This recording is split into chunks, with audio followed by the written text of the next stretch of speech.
Hello everyone and welcome back to another episode of FPL Fan Zone. As you can probably tell, I'm not in my usual location. I'm away on holiday this week, so this is coming to you a little bit later than I was expecting. But in today's episode, we are going to talk a little bit around my knee-jerk reaction to game week 12 and how my team currently looks, already taken a -4 coming up to the deadline for game week 13. We'll have a quick look at some of the other top transfers in and out and my opinions on what people are doing so far in the game. So without further ado, let's get started. So before we get started on my game week 12 review and the decisions I made, just a quick reminder to everyone watching to join the FPL Fan Zone Mini League. The first prize will be a Premier League shirt of your choice. You'll also be the first person to have your name inscribed on the FPL Fan Zone trophy. The league code is here on the screen. It's Z2T3QP. And I'll leave a note in the description below for you to join up and join the league. It's free to join. Don't forget to like and subscribe, but there will be prizes for the winner. Just a quick shout out to Thanik, who is top at the moment, currently just under 75,000 in the world and 768 points. Is absolutely smashing it at the moment. So I've got a long way to go to try and catch up with him. But if you're having a great season, feel free to join the league. You've got a chance to win a Premier League shirt of your choice at the end of the season. So game week 12 was another green arrow for me, but again, Salah getting under Salah captainers. I had nearly a million plus rank rise before the Liverpool game, and then after Salah's antics again this week, I still finished with a green arrow of plus 75,000. So I'm going in the right direction each week, and it's clearly Cunha has been my saviour in the last couple of weeks, but the Haaland Salah swing has been massive for me. So just quickly going through my team, Flecken in goal with 9 points, finally a clean sheet from him, plus his save points, which was great. 8 Norrie with 2 points, Gabriel with the clean sheet against Nottingham Forest. Arsenal starting to look a little bit like they're coming back into form. Hall with 1 point, so obviously he was my new transfer in this week. Was expecting a clean sheet against West Ham, and then of course they go and lose 2-0. Thanks for Tim Howard for shouting that out before the game started. Then had Rodgers for 2 points. Palmer, who was my captain this week, only got 2 points, which was doubled to 4. Johnson was subbed. Now that's obviously a bit of a concern for me now that he's going to be a minute's risk. He was dropped for Maddison, who I'd previously had in that spot. Maddison then scores 2 goals, but Johnson did come on and get some points off the bench, so 6 points, which was greatly received at this point. But he is now a point of concern for me moving forward, and maybe looking to move him out in the next week or two. And Bremo just with the 3 points, he's got one more good fixture before the bad turn, so he's going to stay for one more week, but potentially will be moving out from game week 14. And then Semenyo with the 1 point, and he is now got his 5th yellow card, so has now been suspended for one game, which isn't, for anyone who's got him, isn't a major problem. You can just bench him for 1 week, as long as you've got cover on your bench. But because his fixtures do look a little bit better moving forward. Then up front, Haaland with 2 points, and then Cunha, the hero, again with 16 points. On the bench, I had Pickford with 6 points, Wood with 2 points, who was benched at the start of this game due to his international travel over to New Zealand, but I don't expect that to be a minute's risk moving forward. Aina and Fess both with 0 points, so sitting on the back of my bench, no concerns there. So as I got through this week again, I had one free transfer, I had 3 million in the bank.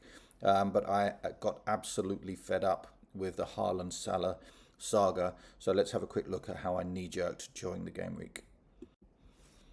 Just quickly before we look at my knee-jerk reaction, let's have a quick look at the decisions that I made previous week. So if I had gone early and moved Johnson to Fernandes, I would have obviously taken the -4 plus Fernandes got 4 points less than Johnson. So I would have actually lost 8 points this week, which would certainly have put me on a red arrow.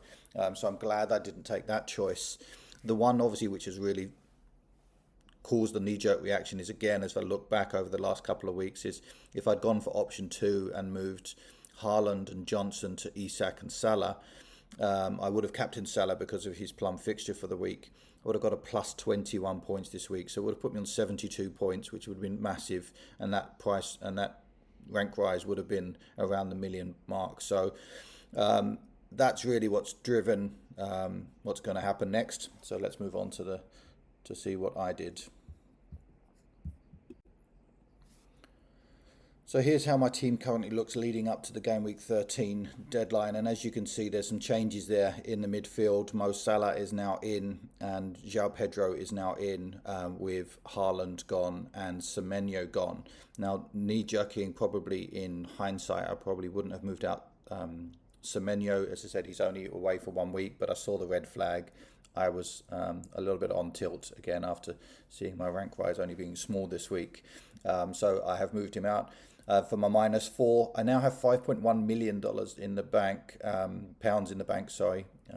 And so I've still got lots of money sitting there to upgrade, and there's options to move either Rodgers or Johnson up to Saka this week. So I am potentially going to look at taking a -8. I still need to give myself a little bit of time before making that decision. Arsenal did look really good midweek against Sporting. And no injuries off the back of that. So they're now looking back to full strength, and with their plum fixtures coming up, certainly looking at bringing Saka in the next 2 weeks.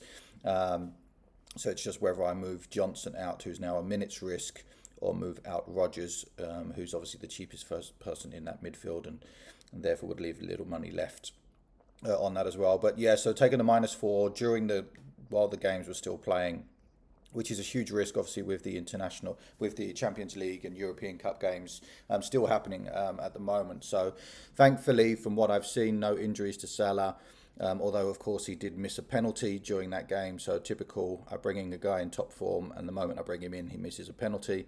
Let's see how he does this weekend. The other thing to consider as well is he doesn't have a great fixture this weekend. He's up against Man City, who are conceding a lot of goals at the moment, but we'll talk a lot about that a little bit more as we move through the video.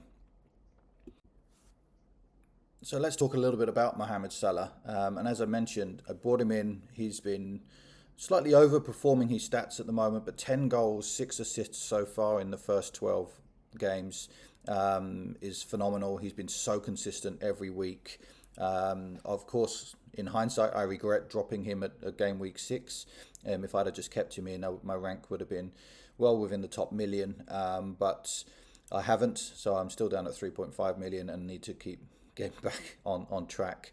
His bonus points have been phenomenal each week as well, so 23 bonus points. So on average, nearly 2 bonus points every week over the first 12 weeks as well.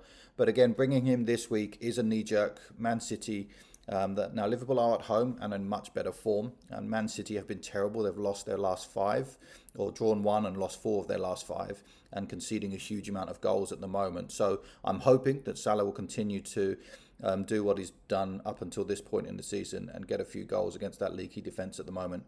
But then after that, you've got Newcastle away, which again, they've just conceded 2 goals to Newcastle, to West Ham, sorry. So there's some opportunities there for that. And then some really good fixtures, Everton, Fulham.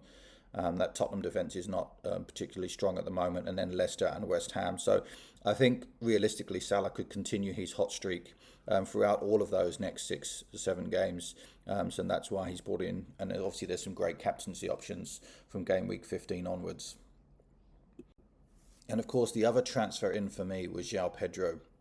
And he has scored more points than Haaland and probably Dominic Calvert-Lewin combined in the last 2 weeks than they have in the last 6. So he's come back into that team, been a real talisman.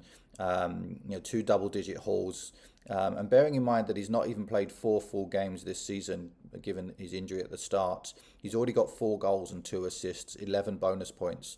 So he's really on track at the moment in terms of finding that form, and the fixture run for Brighton moving forward is great. Southampton at home this week, which is part of the reason I did that, because that plum fixture straight off the bat. If I'd have waited a week, then the first game would have been Fulham away and not as nice.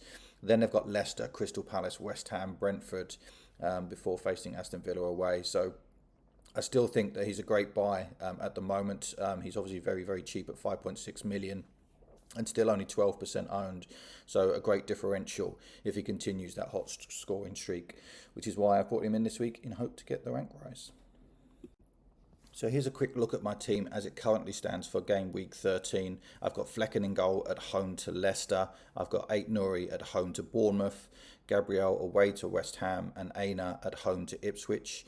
In midfield, I have Palmer away to Villa, Johnson at home to Fulham, Umbremo at home to Leicester, Salah at home to Man City. I've got Wood at home to Ipswich, Pedro at home to Southampton, and Cunha at home to Bournemouth.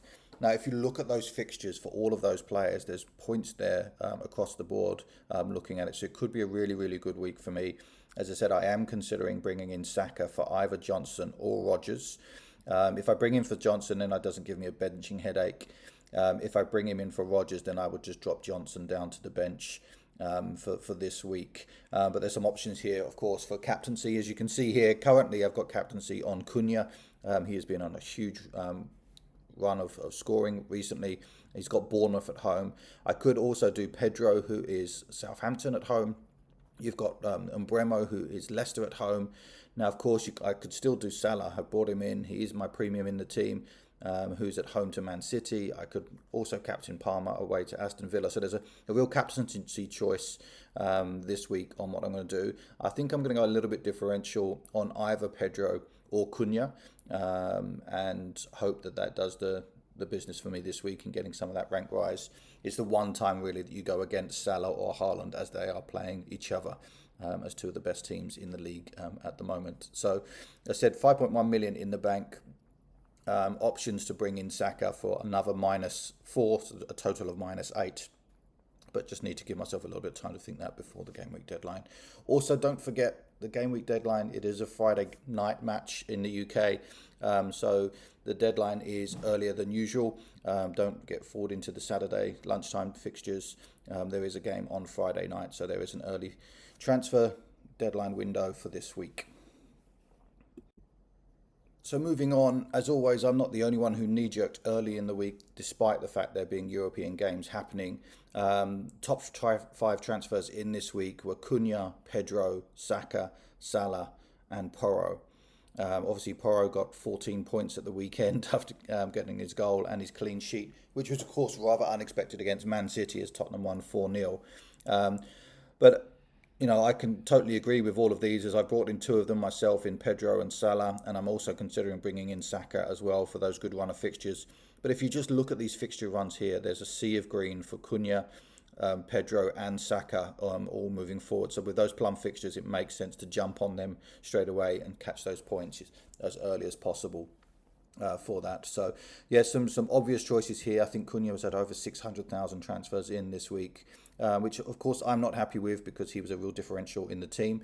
He's now up to 17% owned, so all of those active managers in the top 20% are now going to have him in his team, which means it's going to be a little bit harder for me to crack into that top tier and get those rank rises. But let me know in the comments below, guys. Who have you brought in this week? Have you rolled your free transfer? Have you taken transfers hits yourself like I have? Did you go early? Are you waiting until the deadline after the European games, which is, of course, the more sensible decision to do? Let me know in the comments below. And of course, we can't have all of those transfers in unless people are transferring players out. And one of the top players transferred out this week is Erling Haaland. So like myself, 550,000 people have given up on Haaland, despite his underlying stats being incredibly good. His XGI per 90 is still 1.02, so it's still expected 1 goal per game. And bearing in mind, he's got 12 goals in the first 12 games, but 10 of those come in the first 5 and only 2 in the last 7. So that form has been missing there. Of course, the moment I dropped him, he scored 2 goals in the Champions League midweek, but City still drew 3-3 after throwing away a 3-0 lead. So there's a lot of frailty in that Man City team at the moment, and Pep, you can see that he's stressed and trying to work a solution to this problem. And then, of course, they've got Liverpool away this week, so a good time to drop him and obviously free up that funds to strengthen those midfield positions. Some of the other top transfers out this week are Luis Diaz, Raul Jimenez, who seems to have lost a little bit of form. Gvardiol, interestingly, although he's still the 3rd highest point scorer in terms of defenders after his 3 goals, but he has been dropped a lot this week. And then, of course, Semenyo, a lot of that will be because of his red flag, even though that is only 1 week. He does have some great fixtures coming up. His underlying stats are very good. He's still got 4 goals and 1 assist in the first 12. But again, of course, he is now missing that Wolves away fixture. And then when he comes back, it's Tottenham at home. So not great in the next 2. So You may want to bring him back in game week 15, for example, when he's got Ipswich away and then West Ham at home moving forward. But yeah, just interesting to see some of the choices that people have made in getting rid of some of the key forwards this week. Lastly, just want to say a big thank you for watching the FPL Fan Zone this week. If you have got this far into the video, please don't forget to hit the like button, hit that subscribe if you're new to the channel, and the notification bell if you want updates on future videos coming out. I will try and get another video out before the game week deadline, just with my final decisions. But as I said, I am on holiday, so that may or may not happen depending on how many mojitos I have this afternoon. So once again, thanks for watching FPL Fan Zone, and may all of your arrows be green.